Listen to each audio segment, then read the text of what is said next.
नमस्कार और जावा स्क्रिप्ट के मोस्ट इंपॉर्टेंट एमसीक्यू क्वेश्चन की सीरीज में आपका स्वागत है। बढ़ रहे हैं 21वें सवाल के साथ। और जिन बच्चों को वीडियोस की नोटिफिकेशन नहीं आ रही है, बेल आइकन ऑन कर लेंगे तो आपको आने लगेगी, ताकि आपकी जो शिकायत हमें मैसेज पे मिल रही है कि सर वीडियो नहीं आ रही, वीडियो खूब आ रही है, बस नोटिफिकेशन ऑन करेंगे, आपको नोटिफिकेशन बेल ऑन कर लेंगे तो वीडियोज मिलने लगेंगी।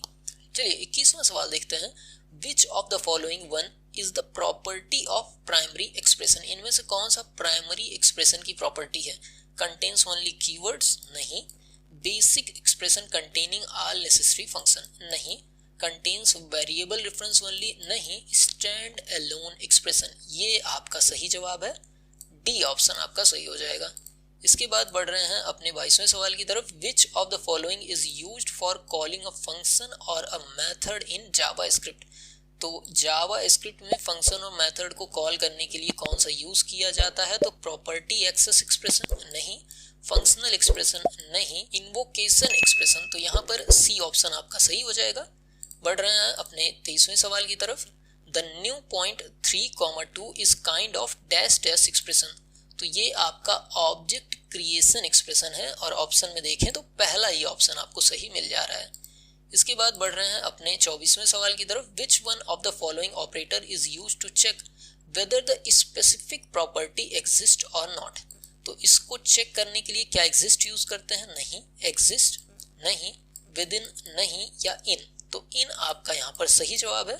इसके बाद 25वां सवाल है। Which one of the following is ternary operator? जैसे प्लस बाइनरी होता है, वैसे टर्नरी ऑपरेटर के लिए यूज होता है, देखिए क्वेश्चन मार्क। यहाँ पर ए ऑप्शन सही है आपका। इसके बाद 26वां सवाल है। An expression that can legally appear on the left side of an assignment expression is well known as expression for variables, property of objects and element of arrays, these are called? तो इसको हम कहते हैं L value. यहाँ पर D option सही है आपका। इसके बाद 27वें सवाल की तरफ चलते हैं। What will we get if we compare that 1 with 8 using less than operator? तो अगर ऐसा आप करते हैं तो, सॉरी माउस से बना रहा हूं तो गड़बड़ है, अभी पेन टैब नहीं है। अगर ऐसा आप यूज करते हैं तो आपको क्या मिलेगा? तो यहाँ पर आपको मिलेगा फॉल्स। ठीक है, फॉल्स आउटपुट में आएगा। फिर बढ़ते हैं अपने 28वें क्वेश्चन की तरफ। Which one of the following is known as equality operator? इसमें से किसको इक्वलिटी ऑपरेटर कहा जाता है? Which is use to check whether the two variable are equal और नॉट? तो इसके लिए आपको सिंपल सा डबल इक्वल लगाना होता है, इसी को हम इक्वलिटी ऑपरेटर कहते हैं। यहाँ पर सी ऑप्शन आपका सही है। इसके बाद हमारा 29वां सवाल है। Which one of the following operator return false if the both values are equal? अगर दोनों वैल्यूज इक्वल होंगी तो इसमें से कौन सा फॉल्स जवाब देगा? तो यहाँ पर देखिए नॉट इक्वल। अगर इक्वल होगा तो फॉल्स देना चाहिए, तो नॉट इक्वल यूज करेंगे। यहाँ पर सी ऑप्शन सही है। इसके बाद 30वां सवाल है। In a case where the value of operator is null, the type of operator return by the unary operator is? तो ऑब्जेक्ट यहाँ पर आपका सही जवाब हो जाएगा। बढ़ते हैं 31वें सवाल की तरफ। Check whether the following given statement for the strictly equal operator are true और false? If the data type of two variable are equal, they are equal. If both values are undefined and both are null, they are equal. तो यहाँ पर पहले में आपका false और दूसरे में आपका true आएगा। यहाँ पर A ऑप्शन आपका सही है। इसके बाद बारी है 32वें सवाल की। Which of the following is not a keyword? इनमें से कौन सा कीवर्ड नहीं है? ऑप्शन में देखें if keyword, with keyword, debugger keyword, use strict, ये आपका कीवर्ड नहीं है, तो डी ऑप्शन आपका यहाँ पर सही हो जा रहा है। इसके बाद बढ़ते हैं 33वें सवाल की तरफ। Which one of the following is symbol to use creating comment in JavaScript? JavaScript में अगर आपको कमेंट देना हो तो इनमें से किस सिंबल का इस्तेमाल आप करेंगे? तो कमेंट के लिए 2 स्लैश आपका इस्तेमाल होता है, वो भी इस टाइप का। यहाँ पर बी ऑप्शन आपका सही हो जा रहा है। इसके बाद आपका 34वां सवाल है। What are the 3 important manipulations for the loop on a loop variable?